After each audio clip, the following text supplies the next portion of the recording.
ৰাতিপুৱা শুই উঠি ভুলতো নকৰিব এই 6টা কাম।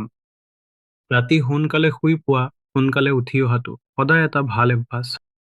বহুতে ৰাতিপুৱা সাৰ পোৱাৰ লগে লগে গৰম পানী খায়। বহুতে মেডিটেশ্যন কৰে, কিছু ব্যায়াম কৰে, আৰু বহুতে মৰ্ণিং ৱাক প্ৰগ্ৰেম কৰে। এই অভ্যাসবোৰে আমাক সুস্থ কৰি ৰাখে। কিন্তু কিছুমান মানুহৰ কিছুমান অভ্যাস থাকে, যিবোৰে তেওঁলোকৰ স্বাস্থ্যৰ ওপৰত বেয়া প্ৰভাৱ পেলায়। ৰাতিপুৱা সুখী হ'লে গোটেই দিনটো সুখী হৈ থাকিব।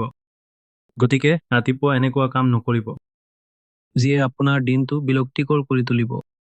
ইয়াৰ উপৰিও শৰীৰত যথেষ্ট প্ৰভাৱ পেলায়। ছাৰ পোৱাৰ পাছতো শুই থকাৰ অভ্যাস এৰি দিয়ক। ছাৰ পোৱাৰ পাছতো ইফালে সিফালে শুই থকা বহুতৰে এটা অভ্যাস থাকে। ইয়াৰ ফলত শৰীৰত অধিক এলেহুৱা প্ৰৱণতা সৃষ্টি হয়। 2. কাজিয়া নকৰিব। ৰাতিপুৱাৰ পৰিৱেশ সদায় সুখদায়ক হ'ব লাগে। গতিকে ছাৰ পোৱাৰ পিছত কাৰো লগত তৰ্ক নকৰিব।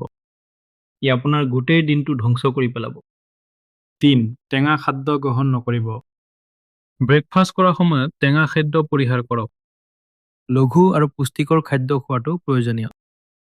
চাহ, কফি খোৱাৰ অভ্যাস ত্যাগ কৰক। বহুতৰে ৰাতিপুৱা চাহ পোৱাৰ লগে লগে কফি খোৱাৰ অভ্যাস আছে। কিন্তু বিশেষজ্ঞসকলৰ মতে ৰাতিপুৱা কফি খালে কৰ্টিচল হৰমনৰ মাত্ৰা বৃদ্ধি পায়। 5. ধূমপান কৰা।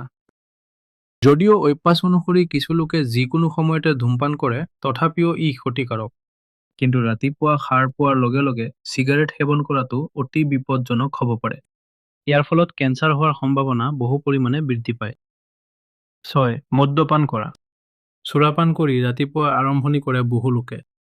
ৰাতিপুৱা ছাৰ পোৱাৰ লগে লগে সুৰাপান কৰাটো আপোনাৰ স্বাস্থ্যৰ বাবে অতি ক্ষতিকাৰক।